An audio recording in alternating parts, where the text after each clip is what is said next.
estar todo lo conectado que podemos estar o que a veces estamos antes.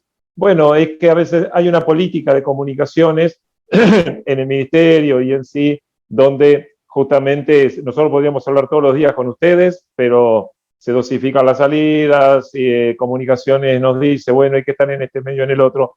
Pero hay algo, Rulo, te quería decir, vamos a ver si una vez por mes o mes y medio podemos tener alguna comunicación, porque para mí es un gusto estar contigo. Y por otra parte, yo he empezado y terminado las notas en los grandes medios, como siempre llamamos los de Montevideo, agradeciendo a los comunicadores, porque nada de lo que se hizo desde el 2 de marzo del año pasado que asumimos hasta ahora, o desde el 13 de marzo que comenzó la pandemia, hubiera sido posible con la gente sin ustedes, los comunicadores. Los que le transmiten a la gente qué es lo que se debe hacer, cómo está la situación, cuando sacamos una recomendación, cuando queremos transmitirle a la población algo, sea malo, sea bueno, están ustedes de por medio y ustedes sí que tienen el micrófono abierto todo el día, toda hora, para lo que sea. Entonces, vamos a ver si establecemos un compromiso con ustedes de estar por lo menos una vez por mes o algo así en tu programa. Para mí no es ningún problema estar así de noche, así que es un gusto. Y más hoy que ganó Peñarol 2-0, pero no. Yendo realmente al métier de la cosa, te tocó asumir algo de que nadie se esperaba. Semejante película, digo yo, porque nadie se esperaba esto, doctor. ¿Cómo lo viven? Que son los que están tomando decisiones más que importantes para la comunidad del país.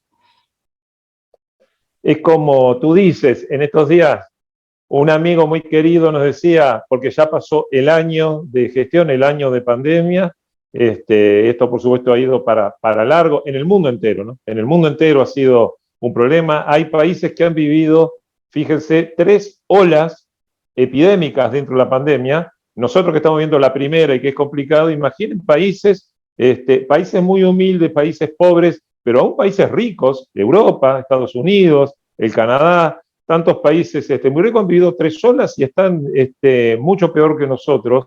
Entonces cuando nos preguntan, hace 2 o 3 días, como te digo, un querido amigo dice, este es el caso que si te decían antes de asumir, mirá lo que te va a ocurrir, decías no asumo. Bueno, no, le digo.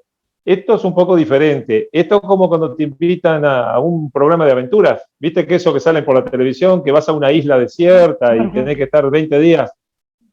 Pero te tiraron un helicóptero en una isla desierta con un tenedor y tenés que sobrevivir. Y se reía mucho este amigo, porque realmente uno sabe que al asumir una función de gobierno en un Ministerio de Salud, siempre va a haber problemas. Por supuesto, lo más importante tiene la gente su salud y su vida. O sea que los que somos médicos de profesión siempre decimos, todos los días de nuestra vida nos enfrentamos a los problemas de la gente. La gente no viene a nosotros como va a la zapatería, al bar, o a pasear por la Rambla. La gente cuando ingresa a vernos como médicos, obviamente siempre trae un problema para ellos y nosotros con una sonrisa tratamos de sostener a la persona, atenderlo, que sea lo mejor.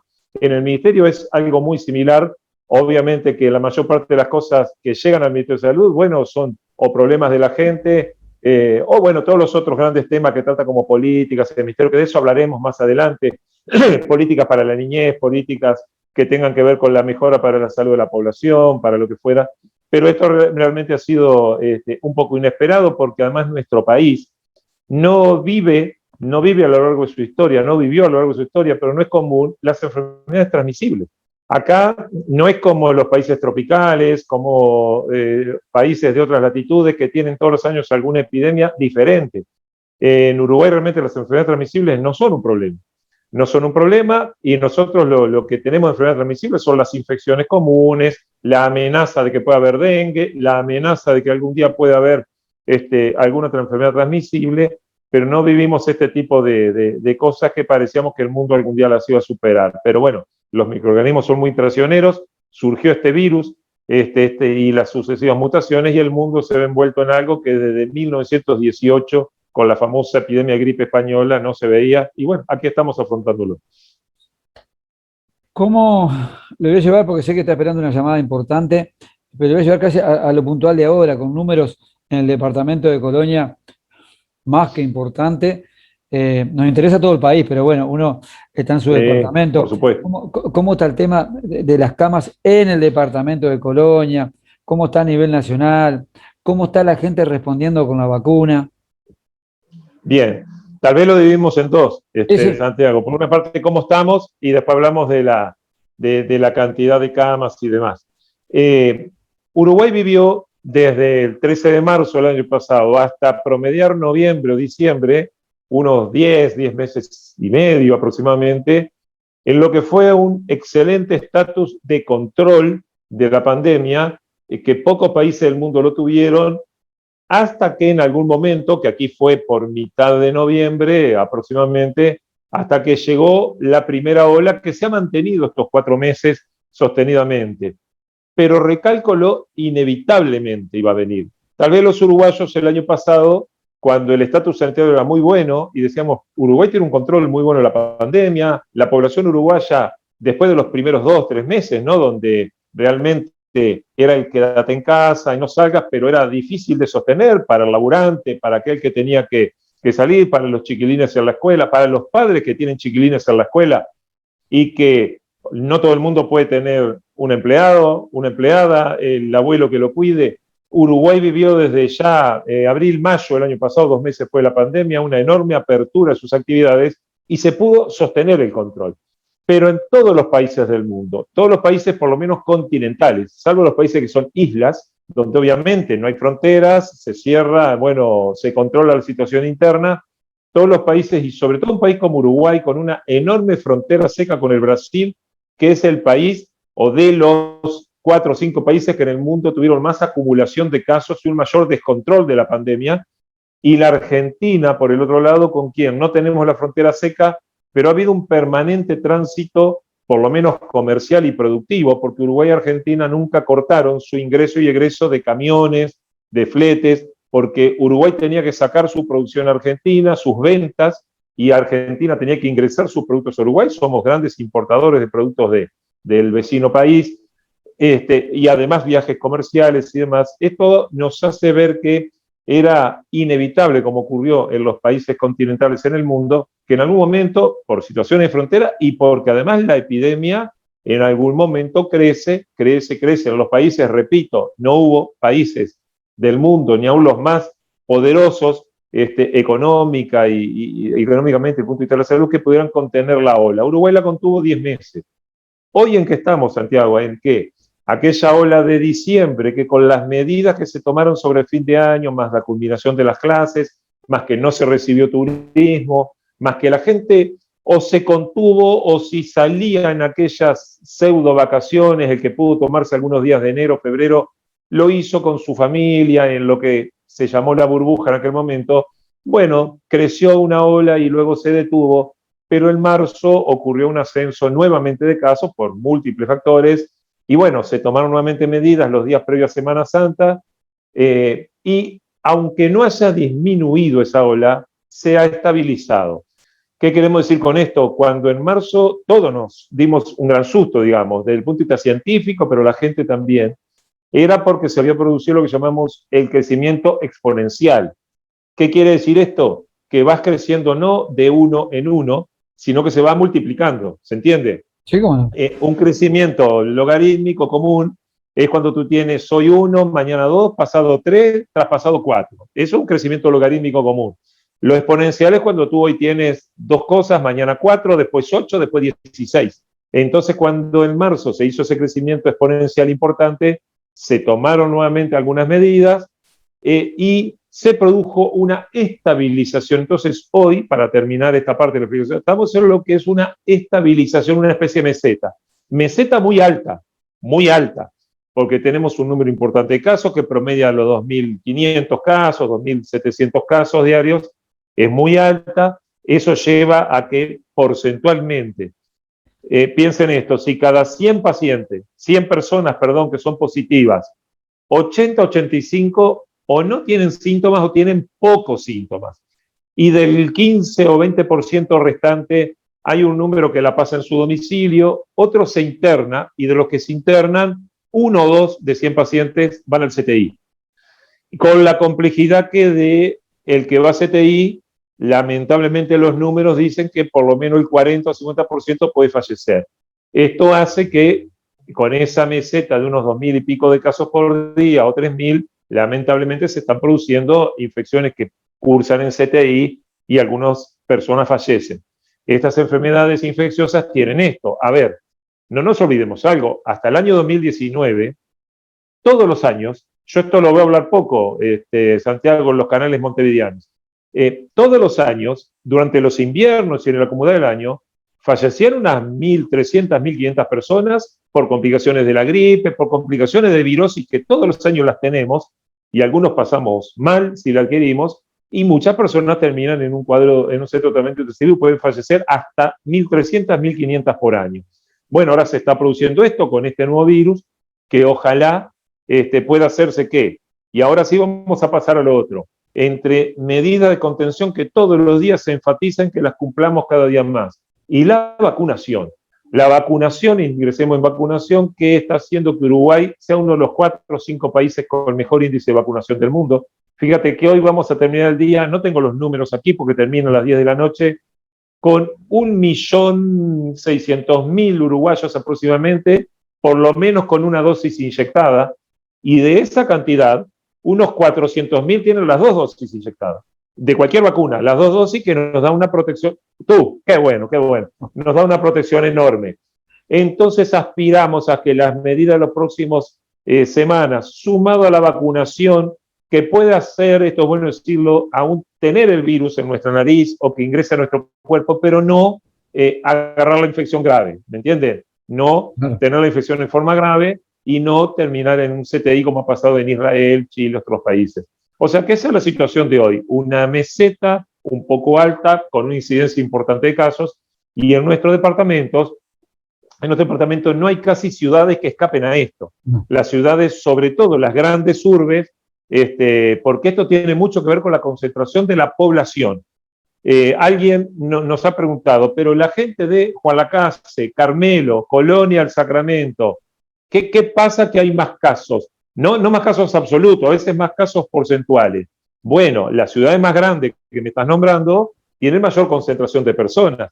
No es lo mismo un comercio de Juan Lacase o de Carmelo a un comercio de Conchillas, donde tal vez entra una persona cada media hora. Las concentraciones de personas, la falta de cuidados, hace que esto a veces se multiplique. Entonces las grandes ciudades tienen más grandes problemas. Y por ese lado va un poco la situación de nuestro departamento. Hay ciudades donde están 15 o 20 días con una enorme cantidad de casos y ustedes vieron que como la gente se cuida más muchas veces y obviamente la gente consulta más y se hacen más hisopados, después de 2 o 3 semanas tiende a descender el número y a veces viene una fluctuación. Pero la vacunación contra el COVID es un tema al cual apostamos muchísimo, venimos muy bien en números y por eso tenemos una gran esperanza. La gente lo dijo el señor presidente y lo dice, aquellos que creemos que esto, por más vacuna que venga, si no nos cuidamos, porque yo me di la vacuna, pero sigo teniendo esto, está por ahí el alcohol, o sea, es fundamental no dejar de cuidarse. Totalmente. Es fundamental no dejar de cuidarse. Es fundamental, pero exacto, porque fíjate tu profesión. Sí, porque tú me dijiste que te vacunaste con las 2. Oh, sí. Imaginemos que tu esposa se vacuna, que se vacuna. Sí, bueno, terminó hoy también. Ahí está. Pero por tu profesión vas a hacer reportajes, vas a estar con la gente. Además, la gente ve al periodista solo un rato ahí en la tele, pero tú estás todo el día buscando la nota. A ver, este es un excelente mensaje para la gente. Si el periodista se pusiera el tapabocas y el alcohol en gel solo cuando está en un reportaje, sería muy poco. Realmente, tú estás con las 2 vacunas, pero debe ser justamente, como me lo estás diciendo, un ejemplo en que cuando estás buscando la nota, cuando vas al barrio Charrúa porque pasó algo, cuando te vas a la isla porque llovió y resulta que se viene el agua, cuando te vas hasta Villa Pancha, y bueno, hay que seguir usando todos los medios, por más que se tengan las vacunas y demás.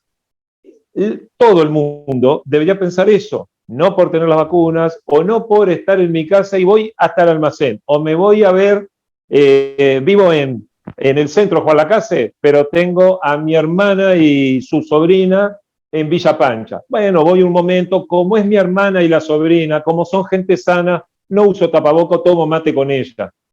Este es el gran problema que ha habido en todos los países, y en Uruguay, si tomáramos en cuenta que este tipo de cuestiones de la conducta son absolutamente trascendentes, yo creo que podríamos estar un poco mejor.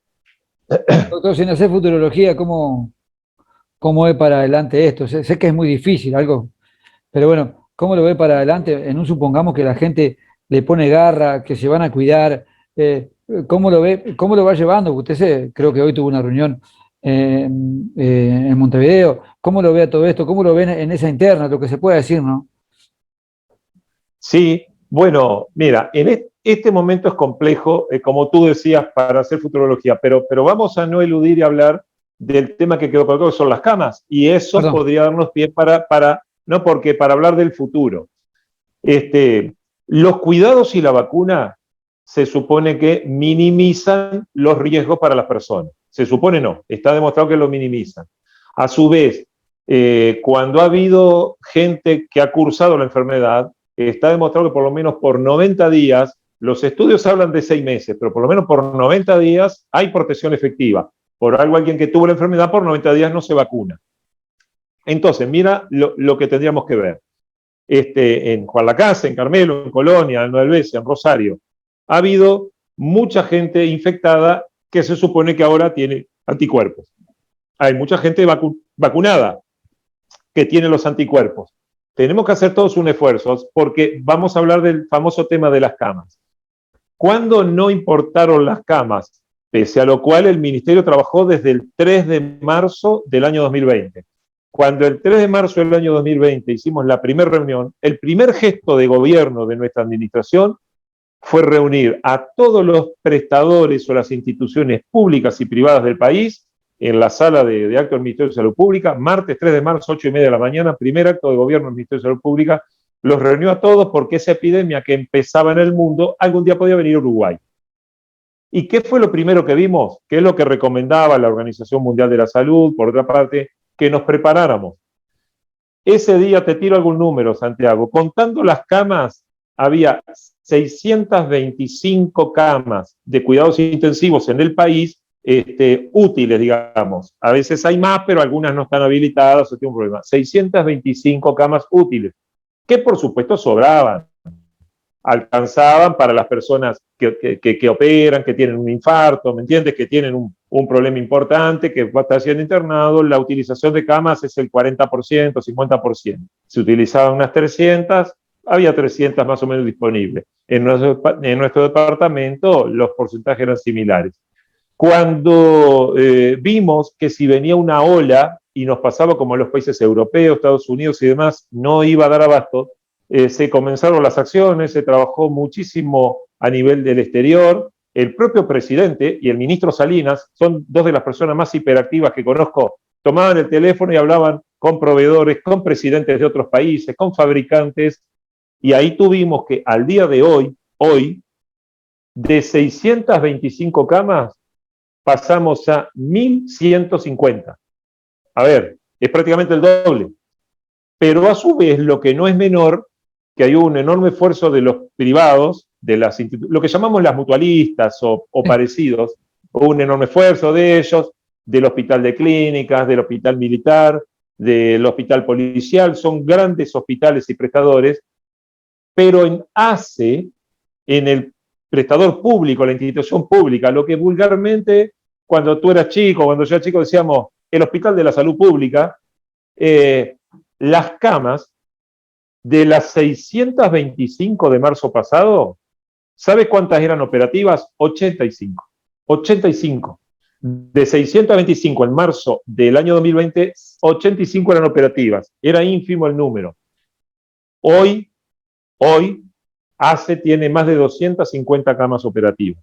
O sea, creció en el país al doble, el número de camas tenemos unas 1.150, y ACE tiene, tal vez hoy en este momento puede tener alguna desactivada, pero tiene entre 230 y 250 camas operativas, o sea, lo multiplicó por 3.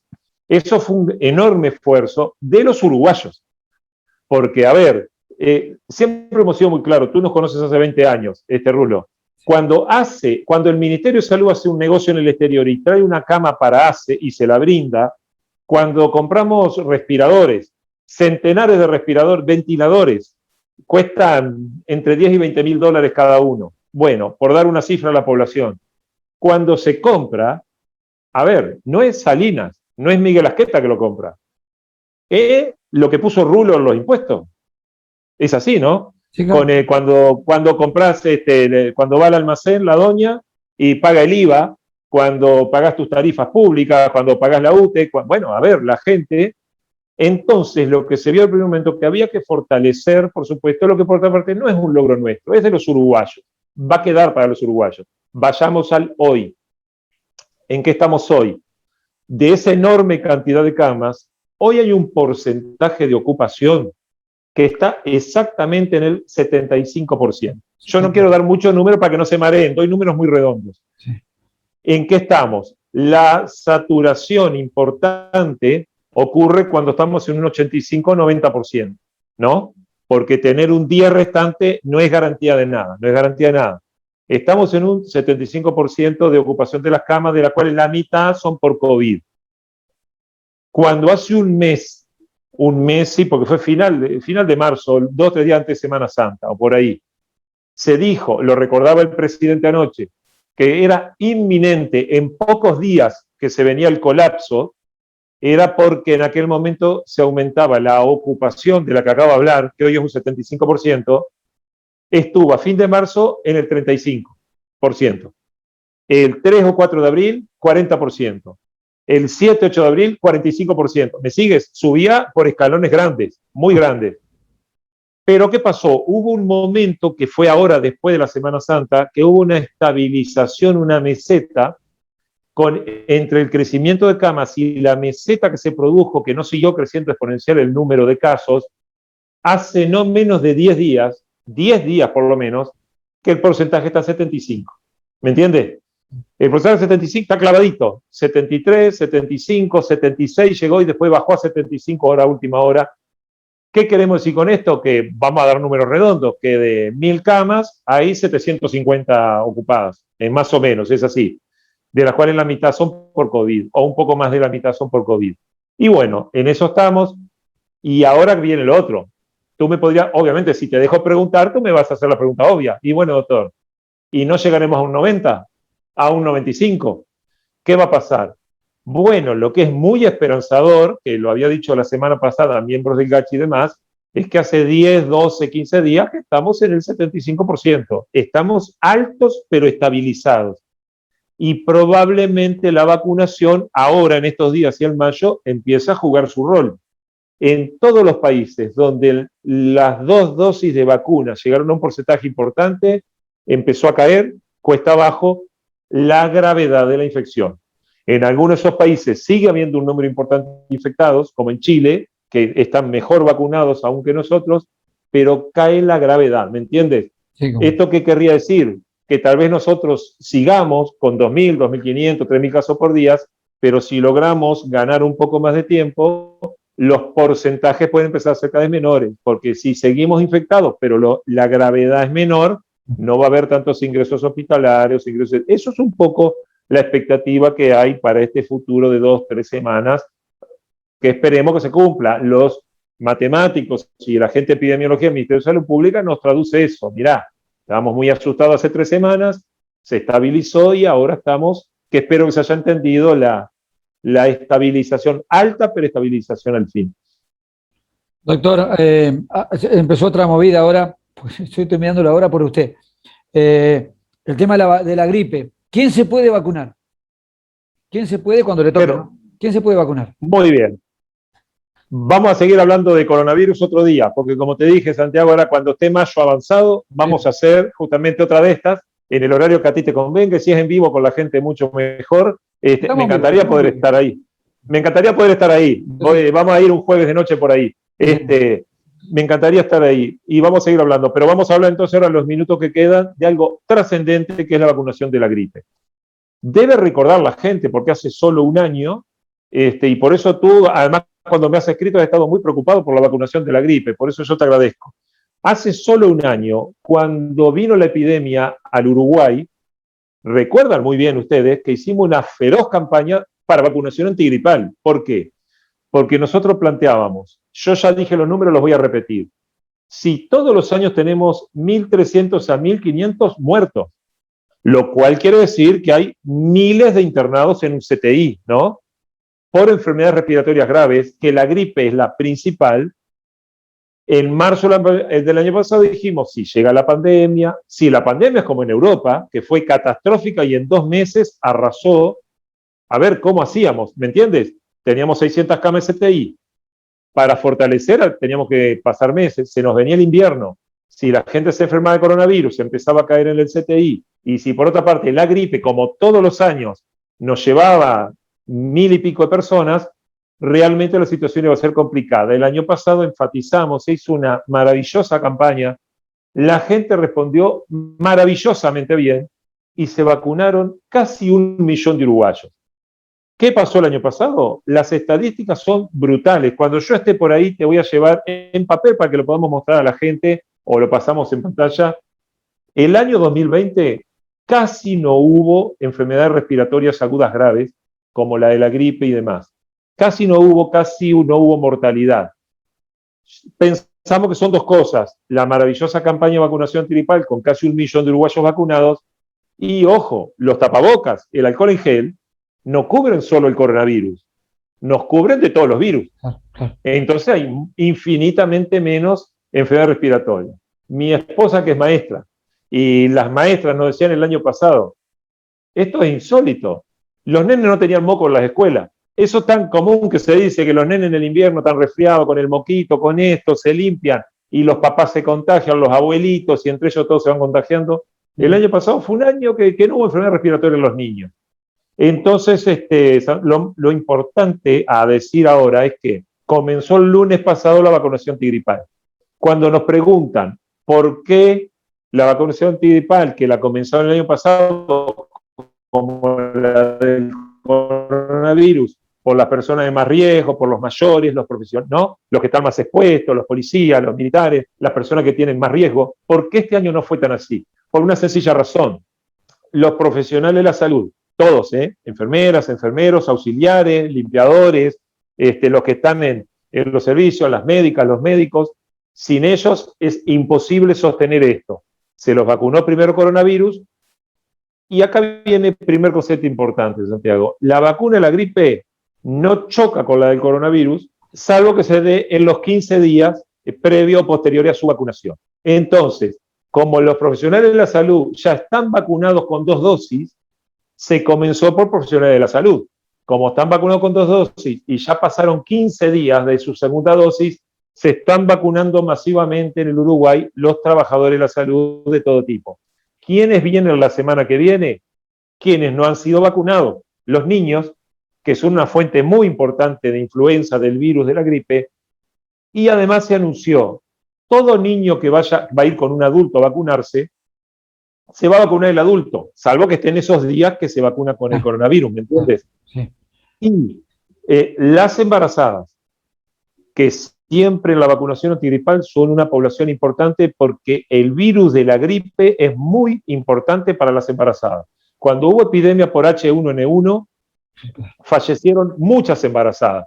Creemos que hay un problema ahí con los virus, que el virus de la gripe ataca con mayor letalidad e importancia a las embarazadas. Bueno, protejamos a las embarazadas.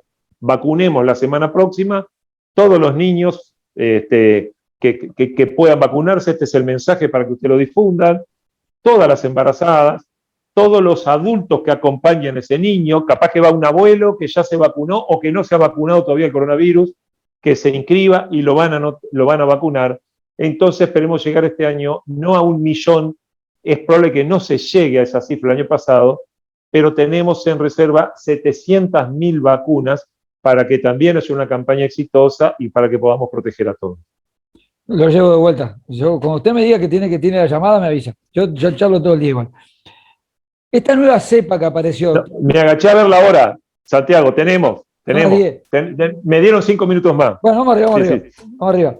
Esta nueva cepa que apareció, que ha sido, en nuestra ignorancia, por supuesto, como más rápida que la anterior, o que el COVID en sí. ¿Es así que ha hecho que se ha metido tan rápido esta nueva cepa que vino? Sí, la variante P1 famosa, sí, que surgió en Brasil, justamente, otro de los problemas, cuando nos dicen, a ver, Uruguay, el año pasado manejó de una forma, ¿qué pasó ahora? ¿Se escapa la liebre? Bueno, claro. una vez me enseñó el senador Sergio Abreu, que es la persona que más conoce de política exterior que yo conozco, querido amigo, en una charla en Nueva Palmira, por problemas del puerto, problemas con los argentinos. Vaya que Juan Lacase sabe lo que son problemas del puerto y lo que habría que potenciar.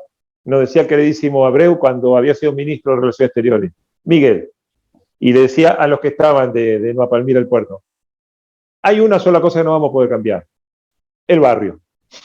Podemos cambiar la política, podemos cambiar los partidos, podemos cambiar, no sé, los impuestos, la forma comercial y los barcos. Lo que no cambiamos es el barrio. No nos podemos ir de acá. Entienden a qué voy. Uruguay está en un lugar geográfico maravilloso. Tenemos al lado dos países maravillosos, maravillosa gente, los hermanos argentinos, brasileños maravillosos, pero en los temas a veces comerciales, portuarios y demás tenemos nuestras complejidades, y en los temas de salud tenemos nuestras complejidades. Valga, no me meto en la política interna de Brasil si digo que el manejo de la pandemia en Brasil, cualquiera lo sabe, ha sido un tremendo problema para la salud pública mundial. Entonces, ¿a qué voy con esto? Porque esta introducción era importante. En los países que ocurre eso, es donde surgen a veces las mutaciones y las variantes, porque están descontroladas la pandemia, que bueno, hay más posibilidad que surjan las mutaciones. En la ciudad de Manaus, en Brasil, sobre fin del año pasado, surge esta variante P1, es el mismo virus, pero con algunas características diferentes en su capa exterior y demás, que ¿qué es lo que hace? Es más contagioso,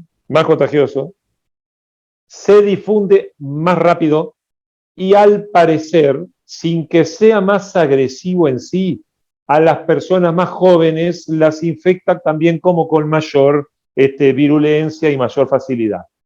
Esto que ha sido dicho, ustedes vieron que el ministro Salinas lo ha manifestado permanentemente, en un estudio de antes de ayer, que circuló en la prensa y ha sido, bueno, de importancia, en un consorcio donde el Laboratorio de Salud Pública se asoció, bueno, con el Instituto Pasteur, Facultad de Ciencias y tantos más, se está estudiando en el país muestras. Le llamamos muestras porque no es que se estudian 500 personas de cada ciudad, no, eso no es posible. Se estudian 10, 20 muestras, ¿entiendes? De Colonia, 10, 20 muestras de Gualacase, 10 muestras de Fraiventos, 20 muestras de Paysandú, 30 muestras de Salto. Esos son los muestreos, pero son representativos, ¿no? Son muestreos. Sobre todo decimos son representativos, porque si diera mitad y mitad, tú puedes decir, bueno, justo agarré una mitad y la otra no. ¿Qué ha pasado? Los muestreos, casi todos, de prácticamente todos los departamentos, nos han dado un índice superior al 80% de la variante P1.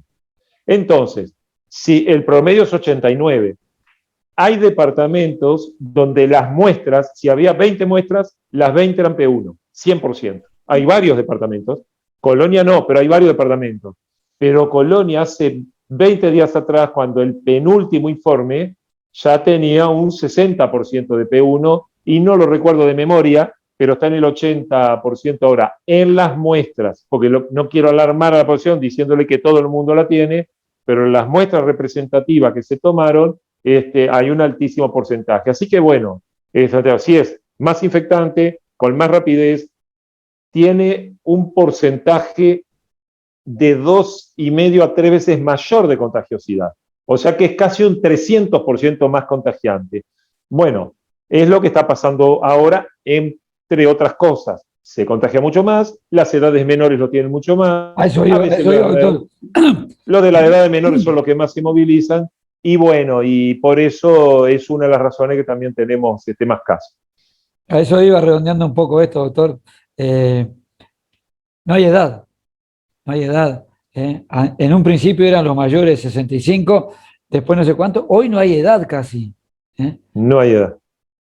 Qué increíble. Mira, no hay edad y sobre todo que el porcentaje de personas que adquieren la infección y que van a la gravedad, y de la gravedad pasan al CTI, sigue siendo más importante y va a seguir siendo más importante entre las personas de más de 55 o 60 años. Pero lo que tú decías que no hay edad es muy significativo para abrir bien los párpados y las orejas, cada uno en nuestros pueblos y ciudades y ver que el año pasado iban unos 4 meses de pandemia y cuando iban unos 50 o 60 fallecidos, falleció el primero de 49 o 50 años. Uno. Que era un extranjero que había venido en un barco pesquero o algo de eso, no recuerdo bien, una persona sana, se supone, pero como no lo conocíamos, ni siquiera hablaba el idioma, lo dieron como un fallecido joven sin patologías. Después era casi todas las personas con muchas comorbilidades, o sea, son coenfermedades, diabéticos, hipertensos, enfermos cardíacos, enfermos renales, fumadores, bueno, está. ¿Qué pasa ahora? En una mezcla de sucesos, como tú decías, ahora, por supuesto, aquel abuelito de 90 años que adquiere coronavirus tiene un enorme riesgo. Aquella persona operada el corazón de 78 años tiene un enorme riesgo. El fumador que tiene un EPOC de 66 años tiene un enorme riesgo.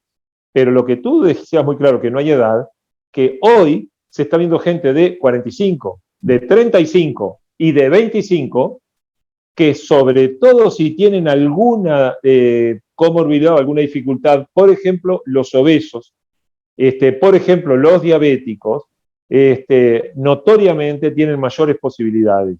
Entonces, es lo que le decimos a la gente, mucho cuidado, antes el problema era de otros, antes el problema era de los viejitos o de los que habían operado el corazón. Hoy nos puede tocar a cualquiera, bueno, a mí me tocó, hoy le puede tocar a alguien muy joven en las familias y hay familias diezmadas por este problema. Doctor Miguel Ajeta, un gustazo para hablar más rato, pero lo decía a esta chica secretaria que nos atendió tan amablemente, que uno quizás puede contar algo de esto, pero que lo cuente un profesional como médico como usted, y bueno, y en la dirección que está, que tiene de primera mano todo, al rulo le hace bien, y a la comunidad ni qué hablar, doctor. Un día nos vamos a sentar a hablar. Otra cosa está de murga, ¿vio? O de fútbol, porque esto... Ya volverá el carnaval. Sí, sí. Yo tengo fe que esto va a pasar. Quiero contarle que el señor Abreu, cuando era canciller, me parece, anduvo por aquí y yo lo hice cantar en el canal. Le trajimos una guitarra y cantó. Y cantó. Sergio le encantaba. Recuerdo los asados en las giras políticas. Él me acompañó mucho en Colonia cuando yo fui diputado.